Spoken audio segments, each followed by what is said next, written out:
Hey, beautiful people. How are we doing today? Ryan Hamer here. Hope you guys are doing wonderfully. Hope you guys are having a great start to your week or whatever day it is that you're watching this. Today, I want to talk to you about a couple of things. We're going to be talking about credit. And before we get into that, I want to let you guys know I saw an amazing documentary actually over the weekend. It was talking to people in jail, prisoners, and whatnot. And one inmate said something that was very thought provoking. And he said that while in jail, he had time to do this and to do that. And what he really didn't have was time. So imagine that. You're in jail for how many years, and you have all the time in the world, so to speak, to reflect and to think about where you went wrong, what you didn't do right, what you could have done differently with your life. Yet, you don't have the time that everyone on the outside has. And that takes me to my next point. Each day, we got 24 hours, right? 60 minutes in each hour. And we use how much of that time to sleep, how much of that time to eat, how much of that time to work, and how many hours and play with your kids or talk to friends or go out and date or whatever, and how much time are you left with outside of those categories, so to speak? What are you doing with that time? Are you building someone else up or are you building yourself up? And I thought about that because some of you may know that I've been working on a book about credit, personal finance, and stuff like that. And it's been killing me. And you'd think that, okay, we're in a pandemic, so I got time to do this. And it's one of those things where sometimes you get caught up with other stuff and you're just finding other stuff to do. And so you're not caught into what you're supposed to be. You're not locked into what you're supposed to be doing. I'm working on it. But I want to put it out there. So you people that follow me, you people that watch my videos and enjoy some of the things that I have to say, I want you guys to be my accountability partners, okay? Because I really, really want to finish this book, and because I believe that what I have to say is important, and I believe that I can help other people based off of my experiences and the little knowledge that I have. So I think it could help other people, and I'd love it if you guys can help me out by being an accountability partner with me and for me. So if you feel that I can do it and you want to encourage me to go ahead and put out that book, then please feel free to encourage me in the comments. Say whatever you want to say, whether you can do it or I hope to see your book or I'll buy your book, whatever it is. I want to be encouraged by those that follow me, so it'll help me realize or recognize that, there are other people out there that are interested in what I got to say. And if it's a bunch of strangers and it's not you, that's cool. That's cool. But I'm just putting it out there so that I can have an accountability partner, somebody that I know or somebody that I don't know or somebody that I know passing. All right? So today we're actually going to be talking about, since I mentioned credit, it's a segue into our topic today. So we're going to be talking about credit cards. We're going to be talking about 4 topics within the realm of the whole credit card universe. I could do a whole course on credit cards, but today we're going to be talking about interest rates. We're going to be talking about the minimum payment, and we're going to be talking about universal default and due dates. You've probably heard about all these things, and some of you that are really, really good at that stuff, that are on top of your bills, might know everything. But you may have young kids. You may have friends. We all know somebody who is not financially stable. They don't make decisions that are fiscally or financially feasible. So I'm sure you'd find some of this stuff interesting.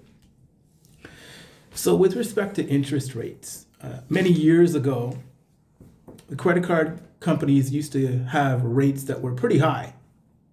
They would make them quite a bit of money. It used to be like 10%, could be even higher or what have you, like 10%, 15, 20, whatever, right? Now you see a common rate is 19.9%. And I'm just talking about like your regular vanilla credit card. A smart guy many years ago a marketing guy convinced one of the credit card companies to say, you know what, why don't you give them a lower rate? Give them a low rate. Like go down to 5%. And the credit card company said, no, why would we do that? He said, trust me. The lower the rate, the more they will spend. If you build it, they will come. So sure enough, the lower interest rate was introduced. And people just went in droves and applied for the credit cards. Then other banks and credit card issuers followed suit. So think of when you have those introductory rates.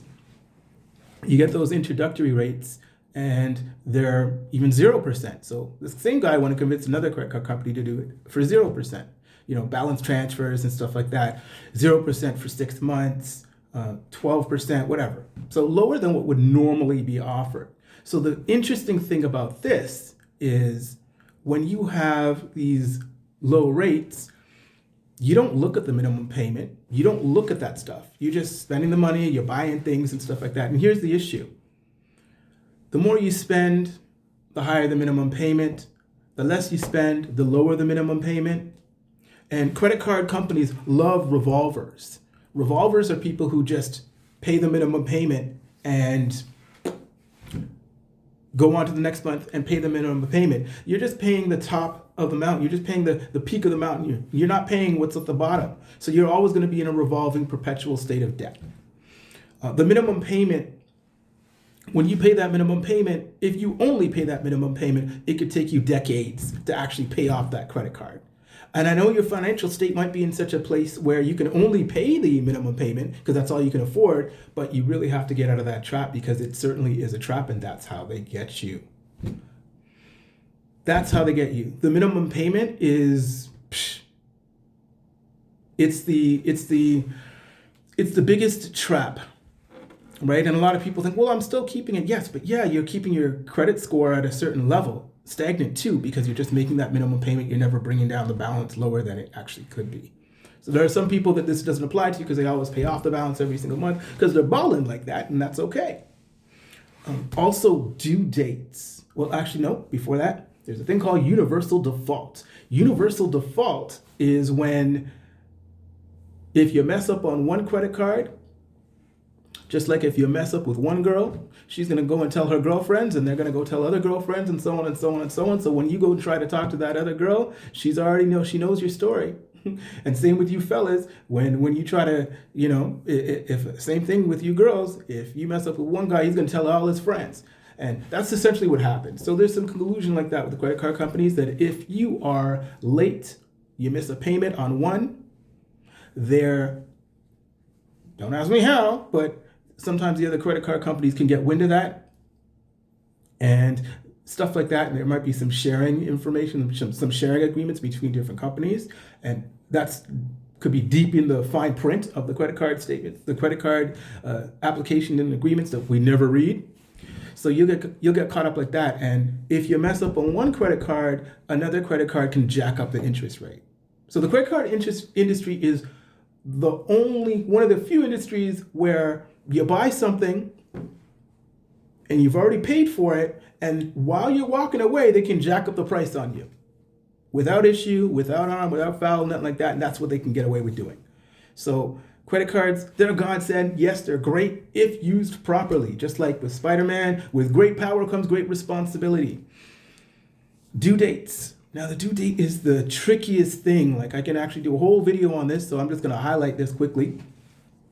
There is your due date, your posting date, your statement date, your recording date, your reporting date. So what does all that mean? Due date is the average, right? So what they do is they give you a date. You got to make the minimum payment, which is like a small payment of your credit card. Could be like 3%, 5%, whatever it is, right? Normally it's around 3 point something percent of your balance, and they do the math and they say, oh, you got to make this payment, this $20 payment, or whatever, right? So the thing about it too is the credit card companies discovered a long time ago that if you lower the amount of money required as a minimum payment, that people will spend more money. That's how they get you, man. They get into you. These credit card companies are sneaky, they're vicious, they're devious.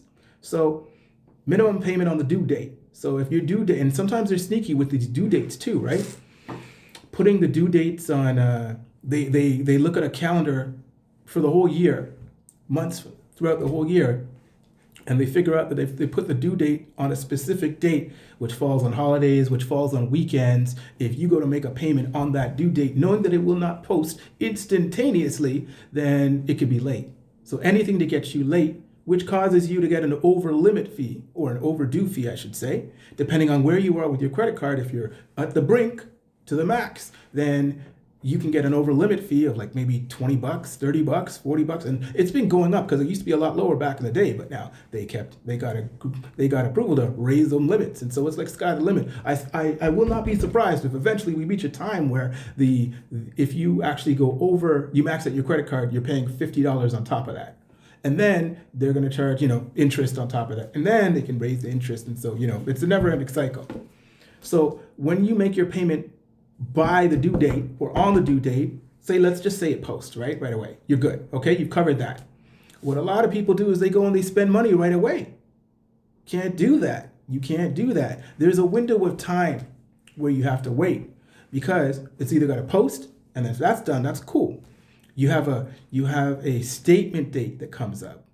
So the statement date comes, and the statement date and the reporting date are similar, right? They're about the same, because the statement date is where they actually print out the statement for the month that shows you all the transactions and whatnot. But after that statement date, once you see that statement date, then you're good. You can go back and spend it on the credit card, because this is the snapshot that's actually going to be sent off to the credit bureau. So it's actually what's going to be reported to the credit bureau. So I kind of put the statement date and the reporting date together, because the same thing. Well, what happens?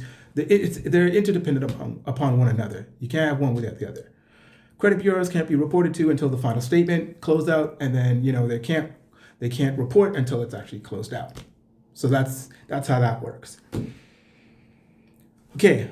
Hopefully you guys got some value out of this video. I know I was going through things really, really quickly and just brushing over things, but if you found value from this video, please feel free to drop a like or share it with somebody or leave a comment. My name is Ryan Hamer, and I'll probably be inviting you guys to another. I'm going to do some other social media regarding credit. I know this is mostly here on my personal one. But yeah, hopefully you guys like this. And if you have any comments or whatever feedback, please feel free to do it. Have a great day.